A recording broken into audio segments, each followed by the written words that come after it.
Entré en el bosque porque ya lo había hecho muchas veces.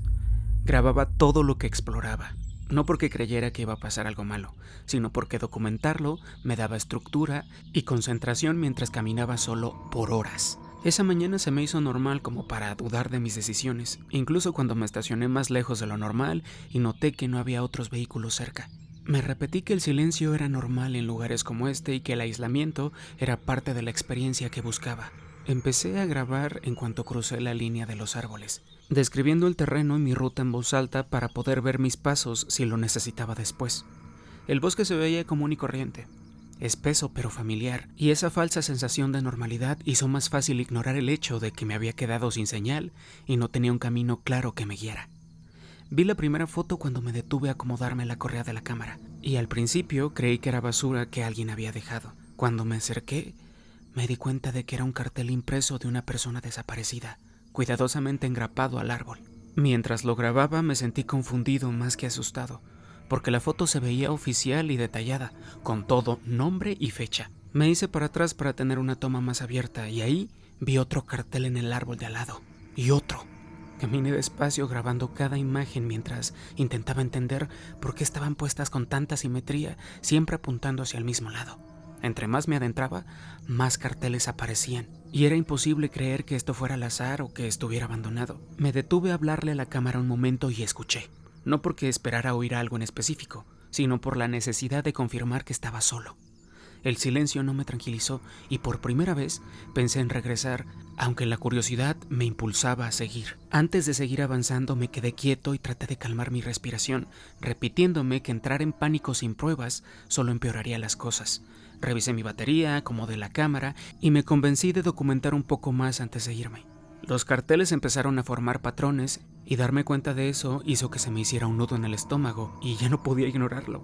No estaban clavados a los árboles porque sí, estaban marcando caminos, cruces y claros que eran invisibles a menos que siguieras las imágenes. Mientras giraba despacio sobre mi eje, grabando los árboles, escuché pasos que no cuadraban con mis movimientos, lo que hacía imposible descartarlos como si fueran animales o ramas cayendo.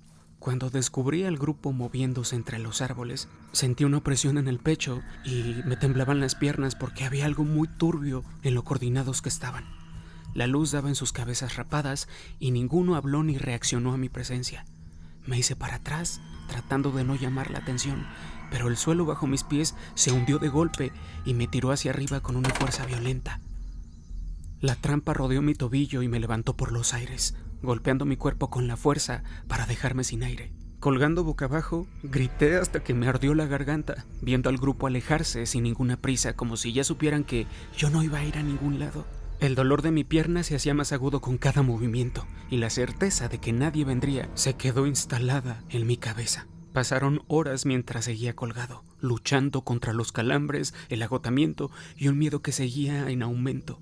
Cuando regresaron los pasos, mi alivio se fue en el instante en que vi a un solo hombre parado debajo de mí, súper calmado. Cortó la cuerda, dejándome caer contra el suelo, y de inmediato me pateó tan fuerte que me hizo encogerme de dolor. No llevaba prisa, no gritaba, y no se veía enojado, lo que hacía que todo se sintiera más intenso y controlado. Antes de moverme, esperó en silencio, viendo los árboles como si escuchara señales que yo no podía percibir. Esa pausa dejó claro que esto no era improvisado, sino una rutina, y darme cuenta de eso me hizo sentir miedo real. Me arrastró entre la maleza espesa hasta que llegamos a un camión escondido bajo ramas y hojas, y me amarró las manos con una precisión experta. Cada bache durante el trayecto me daba un dolor por todo el cuerpo y no sabía qué tan lejos habíamos viajado ni en qué dirección íbamos. La casa estaba aislada entre los árboles, puesta a propósito, lejos de cualquier carretera. Adentro todo estaba limpio y sin ningún toque personal, con una silla fijada al suelo y ataduras ya preparadas. Me rapó la cabeza sin dar explicaciones, empujándome el cráneo hacia abajo cuando me resistí y cada movimiento que hacía era tranquilo y seguro. Me golpeó varias veces, no por coraje, sino para mantenerme dócil mientras me hacía preguntas que no tenían sentido ni relación. Me estrelló la cabeza contra el respaldo de la silla para que me quedara quieto mientras me rapaba, y me advertía que no me moviera si quería conservar mis dientes. Cuando quise mover las manos me dio un golpe en el estómago que me sacó el aire y se esperó a que pudiera volver a respirar, solo para hacerlo otra vez. Me pisó la pierna que tenía lastimada viendo cuánto dolor soportaba sin llegar a quebrarme todavía. Otras personas entraron al cuarto y observaron sin reaccionar, con sus caras en blanco y distantes. Sin embargo, uno se me quedó viendo más tiempo que los demás, y ese contacto visual prolongado me inquietó de una manera que no podía explicar. Antes de que algo cambiara, el tipo salió del cuarto y cerró la puerta, dejándome a solas con el grupo. El silencio que siguió se sintió más pesado que la violencia que hubo antes. El tipo que me había estado observando dio un paso adelante, revisando la puerta antes de arrodillarse junto a la silla. Le temblaban las manos mientras cortaba las ataduras y el miedo en su cara se veía real, muy real. «No te puedes quedar aquí». Cuando se levantó la manga, vi una cicatriz que coincidía con uno de los carteles que había grabado antes, y ahí empecé a unir los puntos. Él no era parte de esto por elección, y lo que sea que lo tuviera ahí retenido, ya lo había quebrado por completo. Señaló la salida trasera y se quedó ahí mientras yo salía a toda velocidad, a duras penas manteniéndome de pie. Corrí sin rumbo, movido por el pánico en lugar de una estrategia, cayéndome y levantándome una y otra vez hasta que llegué a la carretera. La policía me escuchó y me siguió de regreso al bosque, tomando mi declaración muy en serio como para revisar toda la zona. Les enseñé la grabación que había subido, explicándoles la distribución y los caminos marcados por los carteles. Cuando llegamos no quedaba nada. Los árboles estaban vacíos, el suelo no mostraba huellas de nada, y la casa ya no estaba. Los equipos de búsqueda regresaron varias veces, pero cada intento terminaba igual, sin pruebas y sin una explicación. La gente de los carteles siguió desaparecida y nunca surgió ninguna pista nueva. La vida no volvió a la normalidad después de eso, a pesar de que el mundo a mi alrededor siguió su curso. Mis heridas sanaron, pero el recuerdo de ese lugar se mantuvo nítido y persistente. Lo que sea que haya pasado en ese bosque no terminó cuando me escapé, y el hecho de que no encontraron nada deja en claro que el sistema que protege a esas personas sigue intacto. No creo que la intención fuera que encontraran a los desaparecidos, y estoy seguro de que mi destino nunca fue salir de ahí.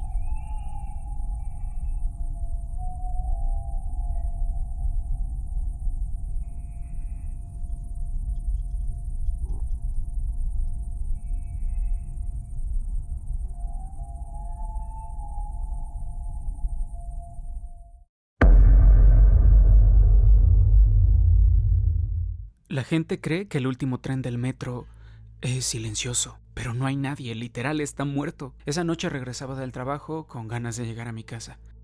La estación seguía iluminada, pero sentía como si lo hubieran olvidado a propósito. El tren llegó tarde y casi vacío, con unas cuantas personas sentadas lejos unas de otras, con la mirada en sus teléfonos o en el suelo. Nadie hacía contacto visual con nadie y no hablaban, lo que se sentía normal para esa hora, pero también hacía que cada sonido fuera más fuerte y cada movimiento se notara más. Cuando me bajé, las puertas se cerraron con un sonido que se sintió definitivo, como el final de algo de lo que todavía no estaba listo para darme cuenta. Caminé a la salida, pasando los torniquetes abiertos, pensando en comer y dormir, nada más. Ahí me di cuenta de lo vacía que estaba la estación, porque incluso el ruido de fondo había desaparecido, y lo único que podía escuchar era el zumbido de las luces y mis pasos resonando por todo el lugar. Me agarró del brazo con la fuerza suficiente para frenarme, y del susto casi me da un infarto. Me di la vuelta y vi a una joven parada demasiado cerca, respirando agitada, con los ojos muy abiertos y la mirada perdida, como si llevara mucho tiempo corriendo y no se hubiera detenido. Traía la ropa sucia, el pelo pegado a la cara, y se la pasaba viendo hacia atrás de mí, en lugar de mirarme. «Por favor, necesito ayuda. Me está siguiendo». Le pregunté a qué se refería e intenté zafarme del brazo, pero me agarró más fuerte y negó con la cabeza, entrando en pánico sin poder pensar bien. No dejaba de voltear a los túneles como si esperara que algo apareciera en cualquier momento, y eso me puso inquieto de una manera que no puedo explicar. Luego le vi bien la cara y algo hizo clic en mi cabeza que hasta me revolvió el estómago. Yo ya la había visto antes, no en persona, sino en esos carteles pegados en paredes y postes, de esos que la gente deja de notar después de un par de semanas. Una joven desaparecida, los mismos ojos. Le dije que la reconocía y que la estaban buscando, pero no se vio aliviada para nada. Me susurró que eso ya no importaba, que nada funcionaba cuando eso se fijaba en ti. y luego, sin avisar, me soltó y corrió de regreso a la estación, hacia el lado más oscuro al que nadie va nunca. Por un momento me quedé ahí, congelado con la confusión en lugar de miedo, tratando de decidir si estaba a punto de hacer algo muy tonto o muy innecesario. La estación se sentía rara ahora, no vacía, sino tensa, como si algo se estuviera conteniendo. Las luces parpadearon un poco, no lo suficiente para apagarse, solo lo necesario para que me diera cuenta. Me repetí que ella estaba lastimada y asustada y que dejarla sola sería peor que seguirla, así que corrí tras ella gritándole que se detuviera, aunque mi voz sonó débil en ese lugar. Sus pasos resonaban más adelante, rápidos y disparejos, llevándome por zonas por las que nunca había pasado. Se escabulló por una reja de mantenimiento que estaba apenas abierta para poder pasar, y el olor cambió, volviéndose húmedo y metálico. Las luces estaban muy separadas entre sí, dejando tramos largos de oscuridad, y tuve que bajar el paso para no resbalarme en el piso. Cada paso me hacía ser más consciente de lo lejos que estaba de la estación principal. Cuando por fin la alcancé en una zona de servicio amplia, llena de equipo viejo y letreros rotos, la volví a agarrar del brazo, respirando agitado, con el pecho ardiendo por la carrera. Forcejeó conmigo, no sé, pensó que le iba a hacer algo. Empezó a retorcerse, a golpearme en el hombro, repitiendo la misma palabra una y otra vez. «Guardián, guardián, guardián». Lo decía como si fuera un hecho, no un cuento, como algo que todos ya deberían saber. Intenté calmarla diciéndole que podíamos regresar y buscar ayuda, pero pronto se quedó quieta de una forma que me asustó más que sus forcejeos. Clavó la mirada en algo a mis espaldas y su cara cambió por completo, como si todo el pánico se convirtiera en puro terror. Empezó a llorar sin hacer ningún ruido y se llevó las manos a la cara, clavándose las uñas en la piel como si tratara de escapar de sus propios pensamientos. Agarré sus manos y las bajé. Tenía el corazón a 1000 por hora. Le dije que se calmara, que ahí no había nadie, aunque la verdad ni siquiera estaba seguro porque no había volteado. Se le quedó viendo algo por encima de mi hombro, con el cuerpo temblando y la respiración cortada, e intentó volver a tocarse los ojos, ahora más fuerte, desesperada, como si lastimarse a sí misma fuera la única salida que le quedaba. La abracé, batallando para mantener el control, sintiendo lo delgada que estaba y la poca fuerza que tenía. Luego se escuchó un sonido proveniente del túnel a nuestras espaldas, profundo, como si algo enorme estuviera apoyando su peso contra el concreto. El piso vibró un poco y cayó polvo del techo. Mi concentración se rompió por un momento cuando el miedo por fin me dominó. Ese momento fue suficiente. Se zafó y corrió directo hacia la oscuridad, gritándome que no dejara que eso la viera. Volví a perseguirla, aunque todos mis instintos me decían que me diera la vuelta y corriera en dirección contraria, porque el sonido detrás de mí ahora estaba más cerca y era evidente que se movía. Cada paso retumbaba con más fuerza de lo normal y sentí el aire denso en los pulmones mientras me obligaba a seguir adelante. Cuando por fin volteé hacia atrás, vi que eso abarcaba todo el túnel, una silueta enorme que a duras penas cabía entre las paredes. Se movía con una lentitud muy segura en vez de hacerlo rápido. No era humano, ni de chiste. Tenía una complexión robusta y su cabeza tenía una forma muy rara. Unos cuernos iban raspando el techo a medida de que avanzaba. Me tropecé cuando el pie se me atoró en algo que no vi, estrellando la rodilla contra el piso tan fuerte que se me nubló la vista. El dolor fue agudo e inmediato, pero el miedo me impulsó a levantarme cuando el sonido de su respiración húmeda y pesada se hizo más fuerte. A mis espaldas, entré corriendo a una bodega sin salida, con estantes a lo largo de las paredes. Mi mente iba a 1000 por hora buscando a donde sea que pudiera ir. Entré a la habitación, bloqueando la entrada por completo mientras su presencia llenaba el espacio, haciéndome difícil pensar con claridad. Estiró el brazo y aplastó uno de los estantes de metal con toda facilidad. El ruido fue fuerte y contundente, y apenas logré escabullirme a su lado, sintiendo el calor y el movimiento lo bastante cerca como para rozarme la espalda mientras me escapaba. No recuerdo el camino exacto que tomé después de eso, solo que corrí hasta que sentía que ya no tenía aire y las piernas se me doblaban. Seguí las luces de emergencia en lugar de la lógica, y cuando por fin salí por una puerta de emergencia hacia el andén, los ruidos normales de la ciudad me llegaron de golpe. La estación se veía limpia y segura, como si no hubiera pasado nada. Y eso empeoró todo. porque sentí que yo era la única prueba de que algo de esto había sido real. Me dejé caer en una banca, temblando, revisando los túneles una y otra vez, pero ya no había nada. La policía llegó más tarde y me escuchó sin interrumpirme, pero sus caras lo decían todo. Buscaron, revisaron las cámaras y no encontraron a la joven. Pero sí había grabaciones de una figura extraña. Dejé de usar el metro de noche después de eso, aunque implicara caminar largas distancias o gastar dinero que no tenía. Pero no quiero volver a toparme con esa criatura nunca. Desde entonces, ya no creo en la realidad como la conocemos. Si alguna vez pierdes a alguien y nadie encuentra el cuerpo, la historia nunca termina de verdad. Esta no es una historia sobre cerrar ciclos o aprender algo del dolor, porque de esto no salió nada bueno. Estábamos de vacaciones y fuimos a esquiar, una simple aventura normal de pareja. El lugar estaba concurrido, pero bien controlado, con señalamientos claros, pistas abiertas y equipos de rescate, lo que hacía que todo se sintiera seguro. Ella siempre tuvo más seguridad que yo en los esquíes, era más rápida y menos precavida, mientras que yo prefería quedarme en las pistas anchas y seguir las reglas. Hacíamos chistes de esa diferencia y ese día no fue la excepción, por eso al principio nada se sintió peligroso ni grave. La pista se dividía casi a la mitad de la montaña, con un camino claramente marcado y lleno de gente, y otro más angosto, más tranquilo, pero que seguía abierto oficialmente. Ella se frenó, señaló el camino angosto y sonrió como si no fuera una decisión muy obvia. Yo dudé y le dije que me iría por la pista principal y que nos veíamos abajo.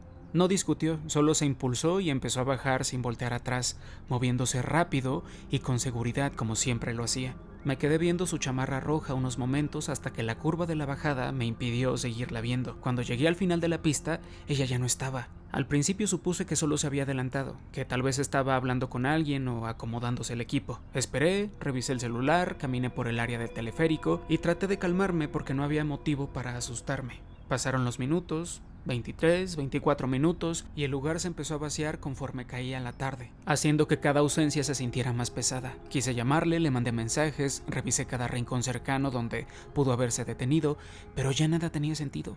En ese momento fui con la patrulla de esquí, todavía con la esperanza de que esto fuera un malentendido, aún creyendo que en unos minutos ella iba a aparecer, molesta y riéndose de lo dramático que estaba haciendo. Cuando la búsqueda comenzó oficialmente, todo se volvió más lento de una forma que hizo que mi mente se acelerara aún más. Les di su nombre, sus fotos, su ropa, repitiendo la misma información a diferentes personas, hasta que dejó de sentirse real. Los equipos de rescate subían y bajaban la montaña con perros, radios y motos de nieve, mientras yo me quedaba cerca intentando ser útil, aunque la verdad no había nada que pudiera hacer. Al caer la noche, el frío se hizo más fuerte y la montaña se veía vacía e indiferente. Me dijeron que entrara a descansar, pero me negué. Me quedé despierto cerca de la base, viendo la oscuridad e imaginándomela en algún lugar allá afuera, esperando y con frío. Al otro día llegaron helicópteros, más gente y una búsqueda más organizada, pero también un cambio de actitud que noté rápido. Las preguntas se volvieron más cautelosas, más repetitivas, como si ya estuvieran buscando errores en lugar de buenas noticias. Antes de que el verdadero miedo se instalara por completo en mí, me llevaron a una oficina donde me explicaron los límites de supervivencia, los tiempos de exposición y las condiciones del clima. Me decían eso con una forma tranquila que no encajaba con la situación. Pasaron días y la esperanza empezó a cambiar de forma. Se imprimieron carteles, se difundieron mensajes en internet y sus papás llegaron con rostros que se veían más viejos de lo que deberían. Las búsquedas siguieron, pero se hicieron más cortas y cautelosas, enfocándose en zonas que ya habían revisado. Cuando nos dijeron que las probabilidades de sobrevivir eran bajas, les discutí en voz baja, insistiendo en que ella era fuerte, con experiencia y capaz, pero mi voz sonó débil, incluso para mí. La decisión oficial de detener la búsqueda activa se sintió peor que enterarse de una muerte, porque no había nada definitivo. La gente poco a poco retomó sus vidas y los mensajes de apoyo se hicieron menos frecuentes. Me regresé a casa, seguí trabajando y contestaba preguntas con explicaciones breves, mientras que por dentro seguía atrapado en esa montaña, reviviendo el momento en que desapareció y preguntándome cómo una sola decisión podía borrar a alguien por completo. 5 años después, una noche, sonó el timbre. Abrí la puerta esperando un paquete o a un vecino y mi cerebro tardó unos segundos en procesar lo que estaba viendo. Ella estaba ahí, parada, viva, limpia y tranquila, con ropa que nunca le había visto y el pelo más oscuro y corto de lo que me acordaba. Su rostro se veía relajado, casi feliz, y esa expresión me pegó más fuerte que cualquier herida, porque no encajaba con 5 años de frío, miedo y silencio. Dijo mi nombre en un tono normal y entró sin dudarlo, viendo el departamento como si estuviera visitando un lugar que ya conocía. Empecé a hacerle preguntas de inmediato, demasiadas a la vez, pero las esquivó todas sin ponerse a la defensiva, repitiendo que no quería hablar sobre la montaña. Cuando dijo que no tenía dónde ir, la dejé quedarse porque tenía la cabeza hecha un desastre. Después de todo, una parte mía seguía congelada en esa bajada esperando a que regresara. La primera noche fue tranquila, pero incómoda, con detalles que se sentían mal si les ponía atención. Casi no tocó su comida, masticaba despacio y haciendo pausas largas como si se le olvidara lo que estaba haciendo, mientras su mirada se quedaba fija en la nada. Durante los siguientes días, su comportamiento se volvió más difícil de explicar. Se despertaba antes de que amaneciera y se quedaba junto a la ventana un rato, no viendo hacia afuera sino un poco hacia abajo, como si estuviera viendo algo moverse justo fuera de su vista. A veces me la encontraba parada en el pasillo o en la sala, inmóvil, con los ojos abiertos, respirando despacio, como si se le hubiera puesto pausa a una acción y nunca la hubiera retomado. Cuando le hablaba en esos momentos, reaccionaba tarde, volteando la cabeza despacio y sonriendo como si le diera pena que la viera. Una noche seguí un ruido hacia el patio trasero y la encontré agachada, metiéndose puñados de tierra a la boca con las 2 manos, masticando sin prisa ni asco. Cuando le hablé por su nombre no contestó, y cuando le toqué el hombro, respingó bruscamente y se me quedó viendo como si no me reconociera. Después me pidió perdón sonriendo de nuevo, diciendo que solo estaba cansada y adaptándose, pero la explicación no cuadraba con lo que yo había visto. Empecé a dormir menos, a veces cerraba mi puerta con llave sin querer admitir bien por qué y me la pasaba vigilándola de cerca. Lo que más me asustaba era lo normal que actuaba en esos momentos, riéndose de las bromas y hablando del futuro como si nada hubiera interrumpido su vida. Ese contraste hacía más difícil convencerme de que esto solo era un trauma. Lo que sea que haya regresado no era la misma persona que desapareció en esa montaña. La tensión en el departamento seguía aumentando en silencio. Esa noche la casa estaba en silencio hasta que unos pasos rápidos resonaron por el pasillo. Mi puerta se abrió de golpe y ella se quedó ahí parada con un cuchillo de cocina en la mano, con el rostro concentrado y vacío. Se acercó a mí sin decir nada, moviendo el cuchillo con una fuerza que se sentía practicada, cortando el colchón y rasgando la tela mientras yo la esquivaba y caía al piso. Quise bloquearle el brazo, pero era más fuerte de lo que esperaba, y me cortó el brazo justo lo necesario para lastimarme y distraerme. La empujé con todas mis fuerzas, estrellándola contra la pared tan duro que se escuchó un golpe muy fuerte y por un segundo creí que se había lastimado. En lugar de eso, se me quedó viendo y empezó a reírse, muy fuerte y sin control, como si la situación le divirtiera mucho. Salió corriendo del cuarto y del departamento sin dejar de reírse mientras desaparecía por las escaleras, dejando atrás sangre, muebles rotos y un silencio que se sentía más pesado que cualquier ruido que hubiera hecho. La policía se tomó en serio mi declaración, pero no la encontraron. Revisaron fotos viejas, escucharon con atención y al final llegaron al mismo callejón sin salida al que todos los demás habían llegado. Después de eso, no hubo más avistamientos, ni noticias nuevas, ni explicación que tuviera sentido. A veces pienso en si la mujer que regresó era realmente ella, o si algo más aprendió a caminar, a hablar y a sonreír como ella después de que desapareció. Hola, ¿cómo están? ¿Les gustaron las historias de hoy? Arándano 13 presentó 3 historias de personas desaparecidas. Oigan, nomás para avisarles que sí en los comentarios y decirles que se suscriban. Oigan, este suéter me costó 80 pesos en la paca y no me había dado cuenta que lo tenía ahí guardado. Parezco como que salí de mi turno godín. Pues bueno, vamos con los saludos. Sin antes pedirles nuevamente que se suscriban, ¿ok? Entonces, por favor, denle a la campanita. Síganme en Instagram, Arándano13. Tengo un podcast que se llama Arándano 13 Podcast. Para los que han estado escribiendo que a dónde me mandan su historia, pues pueden mandármela ahí. Vamos directo a los saludos. X-Men Avenger, hola nueva sub, una pregunta, ¿te gusta Taylor Swift? En efecto, mi álbum favorito de Taylor Swift es Evermore, para llorar. Si alguien quiere llorar mucho, vaya a escuchar Evermore. El segundo comentario dice: me encanta, me acabo de suscribir y ¿cómo es posible que viviera la vida sin saber de ti? Te mando un besote, Andrea3311. El siguiente comentario dice: Fabián Méndez, soy tu fan, salúdame en tu próximo video. Un día te vi en TikTok y vine a YouTube a ver tu canal y me quedé enganchada. Te quiero, te amo. Amo cómo narras tus historias. Sigo esperando más. Besotes, Fabián. Nicole Polanco, hola, soy fan desde hace mucho. Saludos, Nicole. Un abrazo, un beso. Bye. Y el último es para Jajajafer 10.10 Under My Conditions. Y se acabó la niñita tierna. Entendí las referencias P3. Oigan, investiguen las referencias P3. Yo sé que saben usar ChatGPT y Gemini. Vayan a investigar. Confío en ustedes, confío en su curiosidad. Y pues bueno, muchas gracias por seguir aquí, escuchando mis tonterías, escuchando cómo narro. Si alguien quiere mandarme su historia para que salga en mi podcast, mi correo está acá abajo, eduardo.arandavoz@gmail.com, y no se les olvide suscribirse. Nos vemos, bye.